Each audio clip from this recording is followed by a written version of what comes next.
primary, I would say, a semantic problem that we face is that when we stand up for our values, when we stand up for Bhartiyata, we are accused of being parochial or being exclusivist, right?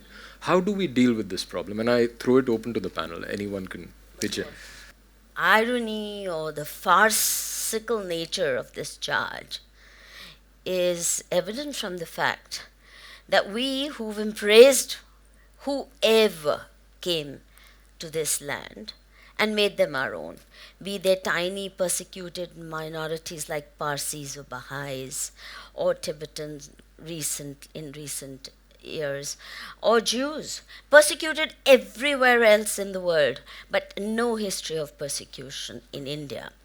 And what is even more amazing is that despite such brutal history of invasions, mass slaughters, rape, capture as slaves that started 1,000 years ago, the kind of invasions India witnessed, the Ghaznis and the Khiljis, who didn't attack just enemies. I mean, in traditional India, even warfare had certain dharmic codes, which is you don't attack unarmed population. You meet the enemy in a designated place. You announce the time of war. Then you announce the cessation of war at night. And then everybody is supposed to not only stop killing, but tend even to the enemy. That's your dharmic duty. I mean, Mahabharata gives you this brilliant description of how people behaved once the war. And even in war, you can't tell lies. I mean, that small lie that Yudhishthir told, to uska rath zameen pe aa gaya. Even there, even in war, deceit is not allowed.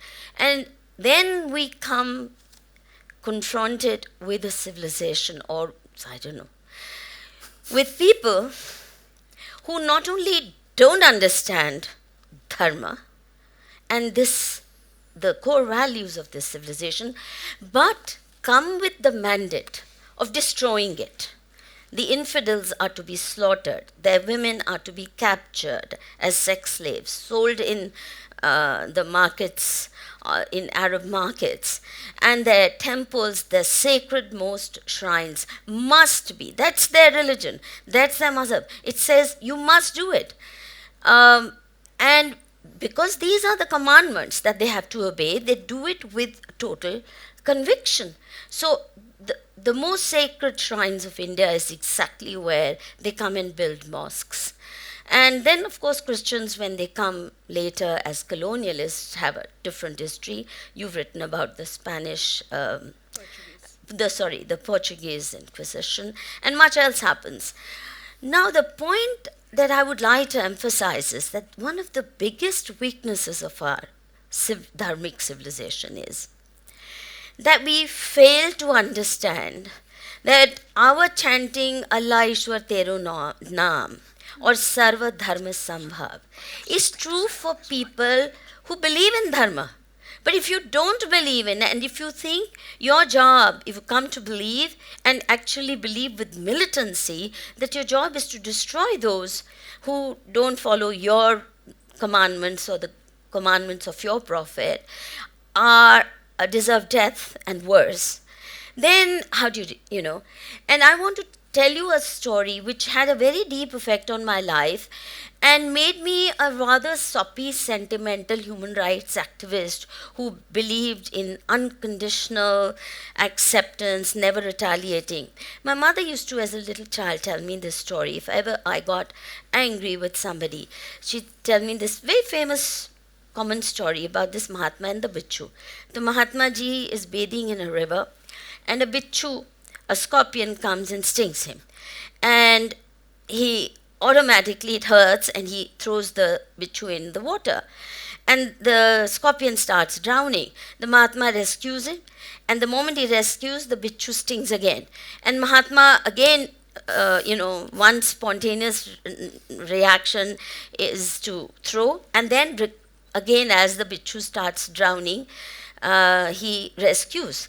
It goes and people on and on for several times, and people who are watching tell him, Mahatma Ji, what's your problem?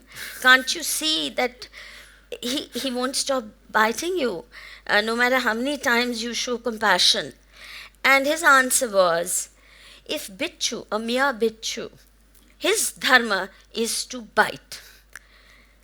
And if he cannot, a scorpion cannot give up his dharma of biting, how I, as a human being, give up my dharma of rescuing and show compassion when he's drowning? I actually believed in it, and I think it's still very powerful. You know, when you talk of Sanskriti and Sanskar, I mean, this became part of my DNA, because it was constantly hammered to me by my mother that you don't retaliate in like measure. And I think as a civilization, somehow, think of it. At the time when our most sacred shrines are being broken, massacres are taking place, the documentation of what was done, how many millions were slaughtered, how many women were raped, how many skulls of mountains were created, how many temples were looted, how many women taken as sex slaves, all this is documented not by any Hindu. It is documented by the invaders. And what were we doing?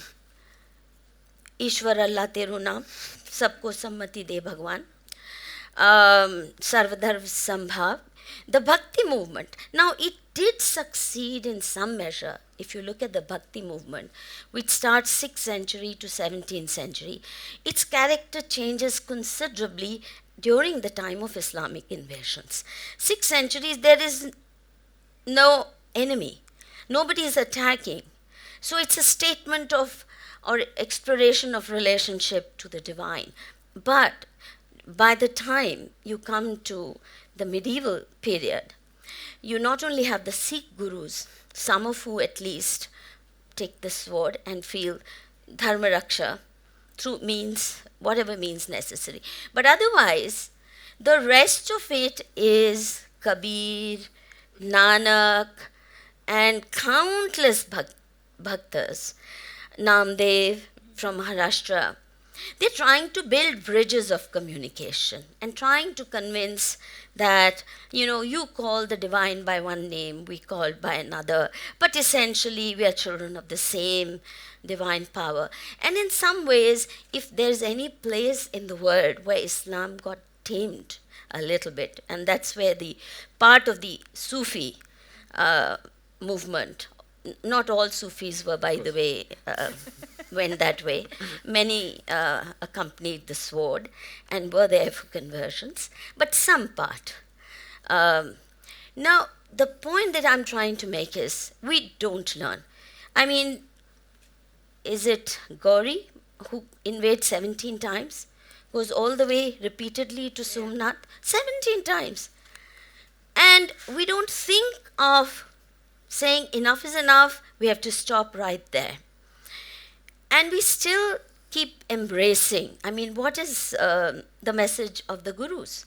Even while they are being tortured, the gurus, the kind of tortures that they went through, their children massacred in front of them, the brutalities are hard to even read and stomach, even today. But even they had common followings. Even they tried to build inclusive spaces. A Gurdwara was supposed to be a Sanja Sthan for anybody who believes in the words of the Guru.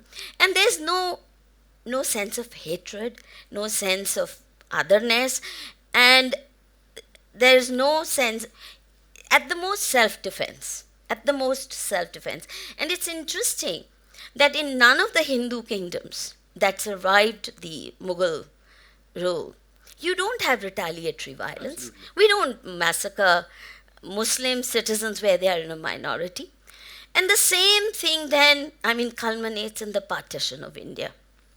But we haven't learned, even from that great tragedy, which has been better documented because it's so recent in history. Now, the point that I'm trying to make is this. We make all the accommodation. I mean, there's slaughter, there's total ethnic cleansing in Pakistan, and later then in Bangladesh. Hindus were 30% in population in the region that is Pakistan. Today they're less than 1.5%, less than 2%. Here in India, the Muslim population continues to increase. I mean, we should be celebrated for that. That far from, and yet it's India which is being badgered all the time for treating the Muslims as others, discriminating I them. think one of the things that you mentioned in the beginning is grow a spine. I think that would capture What? growing a spine, which No, Sonali it's also not just to do with growing a spine. See, the point is, I don't think we need to become like those who slaughter us. Those values are not worth adopting. But we certainly need Guru Gobind Singh's today. The sword of righteousness. And we weren't just Ahimsa Parmo Dharma. We were Shakti Upasaks also. That's what she said. Dharma, hinsa, tathai.